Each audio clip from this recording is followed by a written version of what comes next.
Happy Monday to everyone watching us on Get Active TV and One Play Sports. We hope Kelly and Barbara entertain you.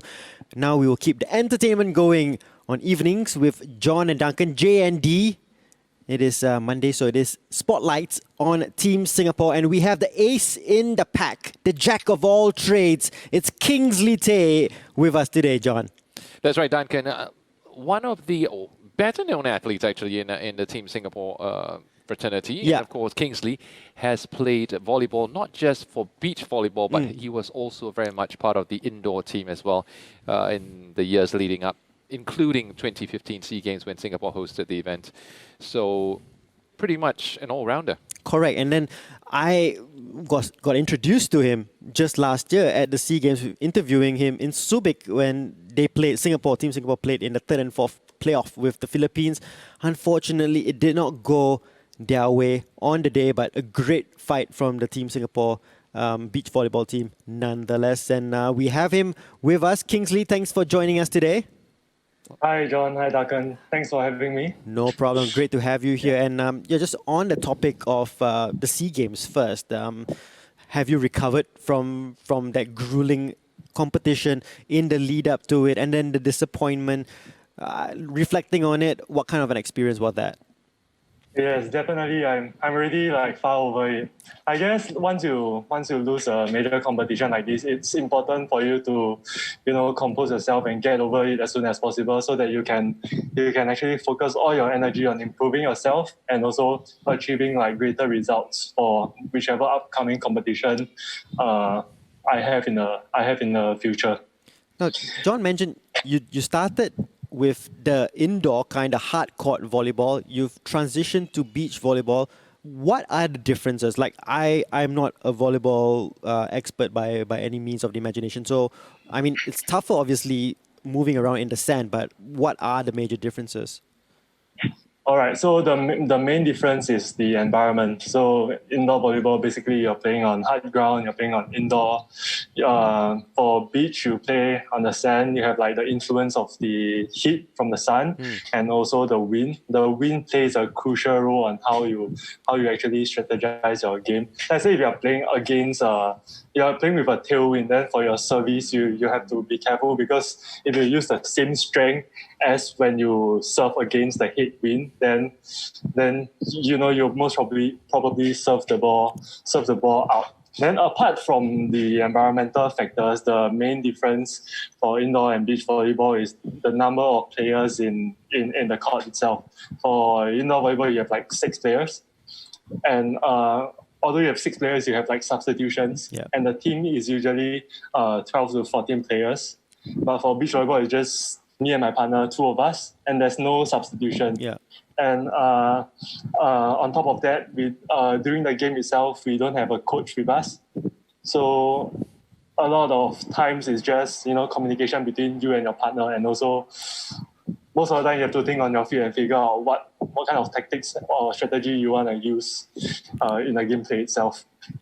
I think the heat also is a big factor, because during the breaks in Subic, when I was watching them, they just took a bucket of water, and just put it over their head, because they just needed to cool off, right? You're in the hot sun playing that. For sure. Yeah. Definitely temperature, the weather playing a huge part.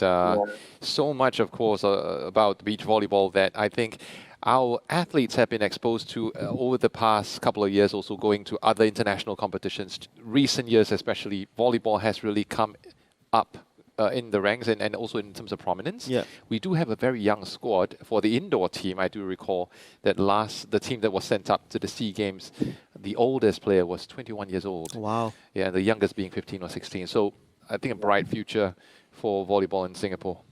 So how have you been coping with COVID-19? Have you been bored at home like everyone else has been? All right, so I'm an undergraduate in Singapore University of Technology Design. I'm majoring in data analytics. So I was supposed to do my internship at Comfort Delgro as a data analyst from end May to end August. But due to this COVID situation, my internship got cancelled. So I spent most of my time at home, like what people usually do, watching Netflix. Recently, I watched The Last Dance, Michael Jordan documentary, and it was really, really inspiring. I would recommend the show to anybody that wants to know what's the greatest dynasty of basketball is like, and on top of that, I actually take up like personal training cert during this period. So I'm currently studying for that because the exam is in end August. Okay. Yeah, and on top of that, I managed to get my parents to start exercising. It's been a few years, I saw that in your IG stories. I was thinking, wow, this guy. Okay, but very impressive, very impressive. I'm pretty sure. So I've been trying to get them to start exercising, but because they were so busy with their work, and they don't have. Usually, when they reach home, it's like late at night, and it's really, really tiring for them. And because of that, it's been like dragging on and on until recently when we had this COVID situation where everyone actually get a break from their work, from school, from whichever commitment they have, and because they have like a lot more free time, then I managed to get them to exercise. And yeah, my mother actually managed to lose some weight after like 1 month of like exercising, and it's really great. It's really great that I can actually get them to exercise and move. Wow, nice. It's like almost like a physical trainer for them at home. But it's a pity that your internship was postponed. But I'm sure you take comfort in the fact that you are able to do something with your time at home as well. So, but mentally, have you been keeping sharp as well? Because I know as an athlete, you need to keep sharp physically and mentally as well. And I'm sure you've been keeping fit physically, but mentally, how have you been keeping sharp as well? All right, for the mental aspect of the game, I've been reading this book called Sacred Hoops. It's by Phil Jackson. Phil Jackson used to be the coach of the Chicago Bulls and Lakers. And I think the gist of the book is about living in the present, especially when you're on the court itself. And that's a very important aspect that I struggled with when I first started volleyball. I used to get like really, really anxious, during when I was playing the game in like secondary school, and because the methodology used by my coach is more verbal. It's more verbal and it's more harsh with his words and tone. So it usually get me so anxious that I wasn't able to perform up to standard and enjoy the game like what most people say. Sports is all about enjoying the game. Yeah. I was like so anxious, so stressed up, and I couldn't enjoy the game and perform at the highest level. But like throughout these years, I began to change my perspective of the game and live more in the moment when I play the game, and that actually allowed me to really enjoy the game and also get over mistakes as soon as I make them, so that I can focus my energy on how I want to strategize and score my next points.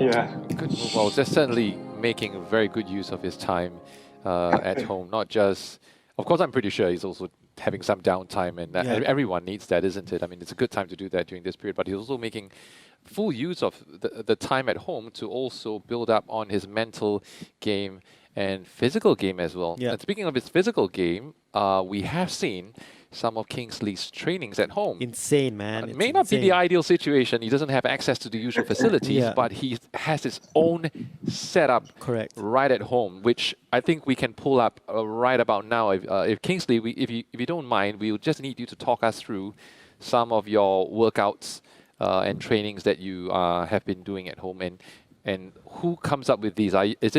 I'm pretty sure, is it something that you decide for yourself, some of these, or is it part of the training program and that has been catered to you by your coach and all that as well? All right, so I've been my national training program now consists of 4 physical Zoom training sessions with my coach. So on top of that, I've been doing all these on my own.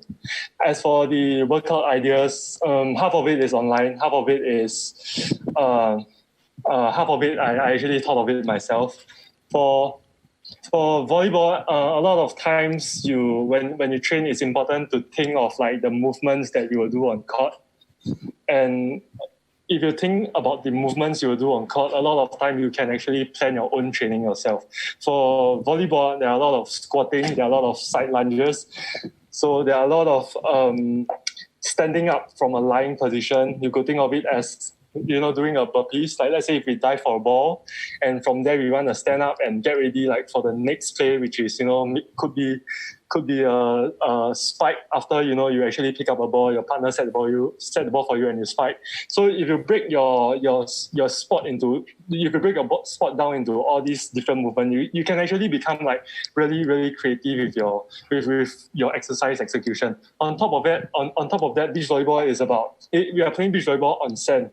Unlike indoor volleyball, is on hard ground. So on sand, you'll need a lot of stability and also agility training, because a lot of time there's a change in direction in terms of your movement, which is the agility aspect. The sand itself actually trains the stability aspect of the game. So a lot of time when I plan my own training, I take all these into consideration. So a good example is actually burpees with lateral jump.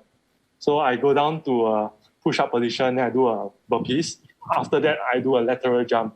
So that actually trains the movement that I talked about earlier, which is after you dive, you want to stand up and you want to get ready to spike, which requires you to jump. Yeah, and on top of that, the lateral aspect of the jumping actually trains your stability. So that is actually how I think of my exercises. You have a lot of resources online that you can sort of like get your inspiration from. Yeah, which is what I did for my own training. It's a full body workout, but very game specific as well to the kind of training that he wants to do. The videos that we're gonna pull up now, we're gonna go through it and see your training sessions, your own personal training sessions at home, your home based workout.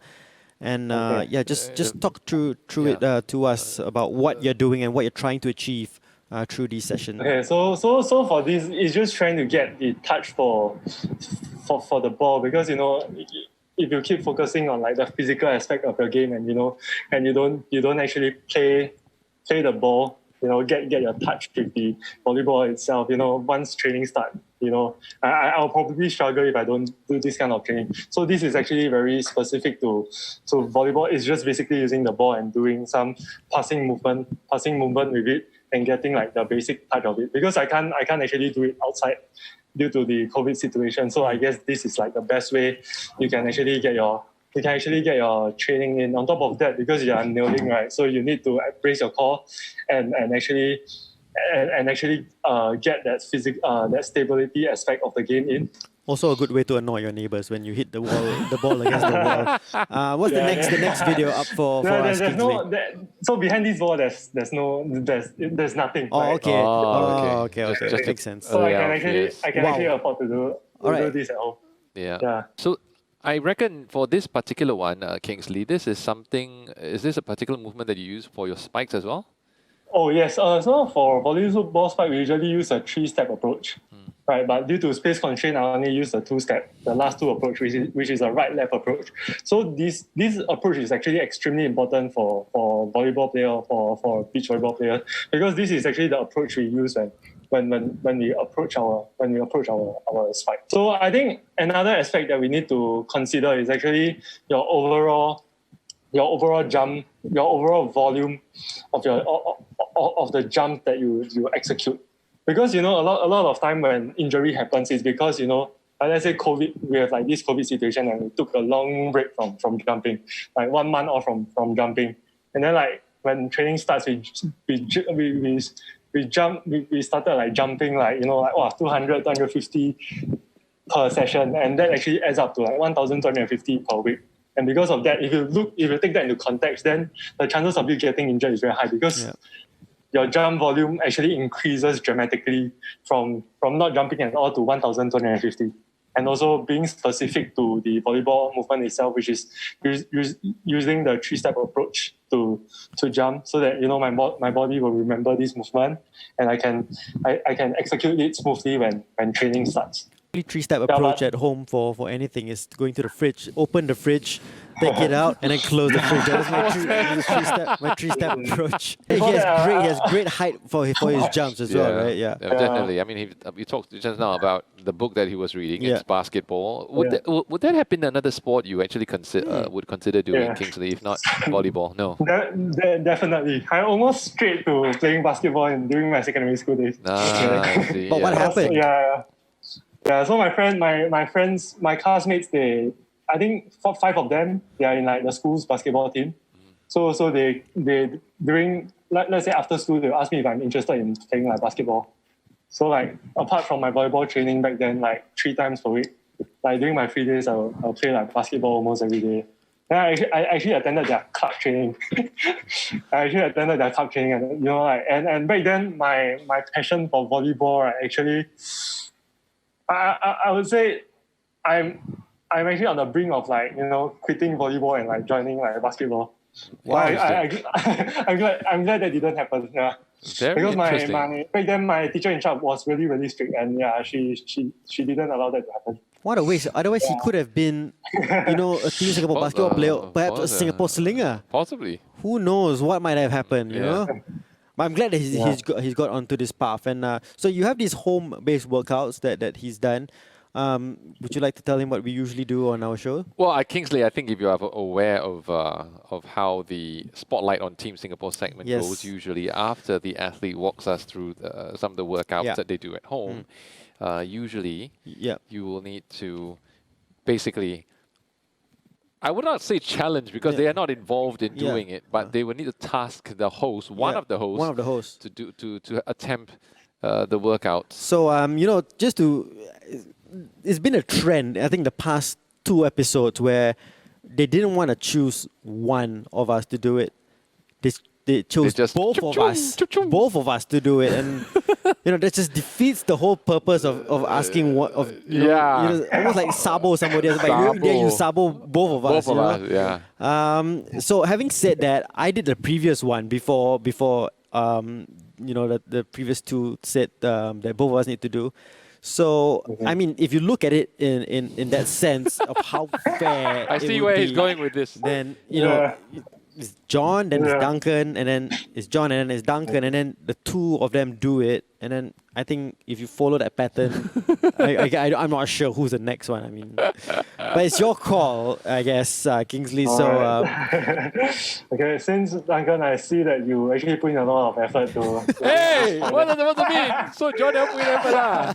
Okay, then I'll get John to do it. John is actually quite fit. I've seen his workout video on Instagram. It's not easy as well, and I guess he can actually. You're gonna hold me for this one, man. Duncan just walked himself out of that one. Okay, so which exercise are you gonna task John to do? Alright, so since I put so much emphasis on the burpees with push-up and lateral jump, then I guess that's actually a movement that I would like John to try. Oh, that's a very good choice. Feels. I have to say, excellent choice. It's an excellent choice, I have to say. Yeah. Easy for you to say, right?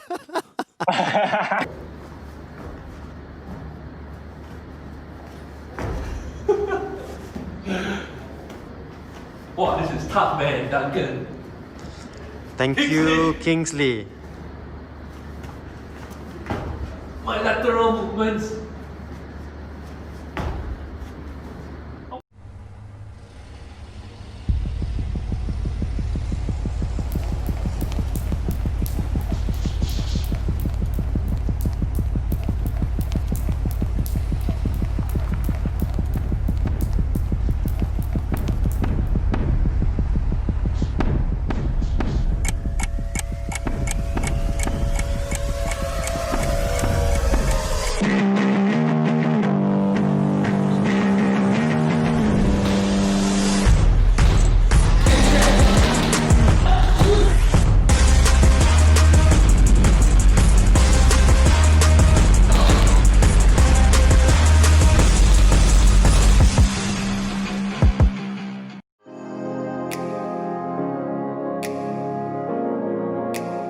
this every episode that I do this, right? Yeah.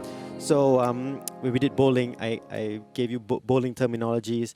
We had Charmaine pentathlete. I had pentathlon terminologies. So now with Kingsley here, I'm going to ask you, John, and maybe Kingsley can get involved with this.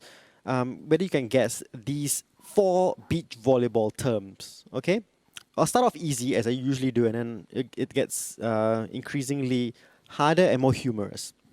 So the first one, this should be easy for you, I think, because you've done the 101s as well. What is a joust in beach volleyball terminology? Joust.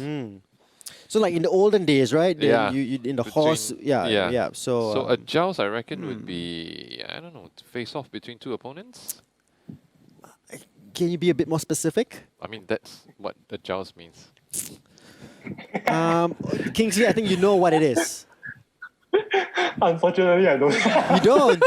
It's okay. Okay, a joust is when a ball that is played close to the net with the hitter and the blocker simultaneously contacting the ball. At the same time. Yes. So that's called a joust. That's called a joust. Interesting. See, Kingsley, you learned something new. Good. Yes, Interesting. Very yes, interesting. yes. Okay, this next one is called screening. Now, we're not watching a movie, but it's screening. What is screening when I say it in beach volleyball terms? Well, I know, screening. I know in indoor volleyball, where there are more athletes or players, I know sometimes when they're about to serve, the people near the front of the net would try to block the vision of the other team. I don't know whether it's the same thing or whether that's called screening. Actually, you're right. You Yeah. are right. But it's illegal, isn't it, Kingsley? Yes, it's illegal for both indoor and for beach. I think for indoor, when they can actually do that, they can position themselves in front of the net, but they can't actually sway their arm or do like movements. So Okay. they can just they can stand there, but they can't do like movements. But I think that movement is actually illegal, and that's called screening. Yeah. So, For beach volleyball, you can't even stand. You can't block your opponent's vision.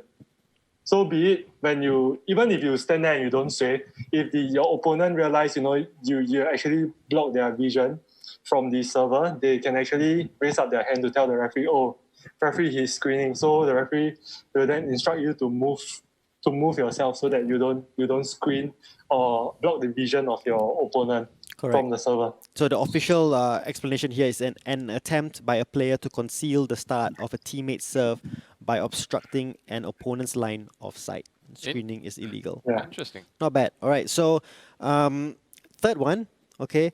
It's not something that you leave behind in the toilet. What is a floater?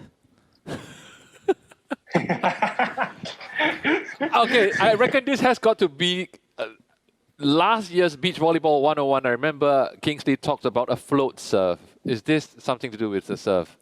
Yes. Pretty good, man. Pretty Nice. I good. remember my stuff, man. But you have to be more, since you know, you have to be a bit more specific.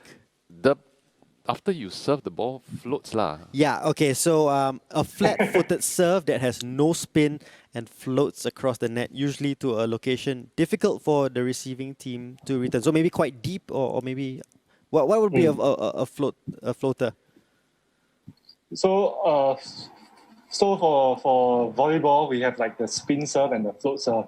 The spin serve is actually like pretty much like a volleyball spike, but you're hitting it from the service line. Yeah. So when you do that, there's a lot of spin to the ball, and usually like in indoor volleyball, a lot of Olympic teams, they actually do that because the serve can go up to 120 km per hour, and it's actually so fast that it's very hard to receive. Okay. Whereas for float serve, it's like what you say. You don't add spin to the ball, and if you contact the ball well and fast, then the ball will start floating in the air. Like it's hard. It's hard to actually visualize, but it's actually possible for the ball to go this way and sway left and right before the receiver receives. It's like those footballs, Yes, right? exactly. It's like those footballs. I was about to say. Yeah. I was about exactly how you strike Yeah. the ball. Some similarities Yeah. across sports Correct, that we see yeah. here, because in football, there's Yes. you also float the ball sometimes. You hit it in a certain way, the and then right the ball way also like to be swerves, strike, right? Yeah. And then goalkeepers will be Yeah. like just flat-footed. Yeah. So very interesting. Interesting, very Yeah. interesting. Yeah. Okay, last one. Yeah, All right. yeah. And I'm not saying anything bad about you, but what are you if you're a trash man? Trash man. TRASHMAN. I don't know, the guy who picks up the pieces of basically the loose pieces when I don't know, I don't know. No, you know that it's wrong as well, but you just decided to give an answer for it. Just trying to go somewhere, man. Kingsley, any idea what a trashman means within beach volleyball? Beach volleyball or just volleyball in general? Go for it. It might be a term for volleyball in general as well. It might be. A trash man, a guy that cleans up the place after the competition. So he went the same route as you did. Totally agree, man. High five, Kingsley. Okay, virtual high five. Okay, so a trashman is a term, a derogatory term for a player who continually uses dink lobs or slices to win a point. What does that mean? I don't understand it. What does that mean, Kingsley? A player Can you repeat the definition again? It's a player who continually uses dink lobs or slices to win a point. Oh, okay. Why is it like? Is it an annoying way to win a point, or why is it called a trashman? Do you think? Okay, I think that's more specific to beach volleyball. Okay. Because for beach volleyball, you have like two men covering like such a big area, and there are a lot of like different ways you can score a point because the space is so big. So you have like, let's say if I were to categorize the type of offense someone has in beach volleyball, there are two main types. They have players that are more power driven. So they will just like spike every single ball that comes up to them. Basically, they use raw power to destroy the opponent. And they have like people that does the lob, the slice, the angle shot, the cut shot, to score a point. So you have like two main distinction between these two, and I guess the trash man actually refers to the latter. Yeah, and that's the reason why for beach volleyball, you actually get to see players who are a lot shorter that is actually able to play at such a high level, because players that are by short I mean like 175 to 185, they are still able to play beach volleyball at a high level because they are a lot more agile. And like for beach volleyball, usually we have like roles where one person will be the blocker, the other person will be like the defender. Yeah. So usually the shorter player, they will be like the defender, where they can cover a big area of the court because they are very fast and they are very agile. And once they pick up the ball, they can actually play the ball really well, which is by slicing, by cutting, or by lopping the ball over the blocker and placing the ball well in the beach volleyball court to score a point. You've made me feel very bad about myself saying someone who is 1.75 meters as being short. I mean, I'm quite down on myself right now. I mean, if you put like the international like volleyball standards into... You're making it worse, Kingsley. Just stop. Yeah. Well, like Kingsley is in the Singapore context. Yeah. He's among the taller, not just for athletes. I think across the board, even for the Singaporean male, the average Singaporean male, of course. I mean, together with our basketball athletes, of course, all being. You're 1'9"? Are you 1'9"? I'm 193. Yeah. My partner Mark is 194. See? Okay. They're all in that 1'9" range. I don't know. Are you So now you doing this on understand. purpose or So not? now you Making me understand feel why they worse. say 175 is not considered. Yeah. No, okay. Okay, as I try to recover from that, every episode we ask our guests to tell us about your best moment of your career so far, Kingsley. So what has that been, whether it was indoor or beach? I would say the best moment is actually to be able to represent Singapore in the 2015 SEA Games. I think prior to that SEA Games, the national team is almost non-existent. I would say it's almost non-existent because I think the association, they actually tried to form the team, but because for some reason the discipline of the team is bad, the attendance is bad, and like the team sort of reform and disband, and I think the players back then didn't get like a lot of opportunity to represent the country in like regional and also international competition. So back then in 2015, being able to represent Singapore for that particular competition is actually the most memorable moment for me. It's been fantastic to learn about the journey that you've been on from how it all started in 2015 when you gave us an in-depth story of how it all panned out, and then your transition to beach volleyball. Thank you, John and Duncan, for having me. No worries at all. And so that's a wrap for Evenings with John and Duncan. Spotlight on Team Singapore. It is Short and Tall signing off.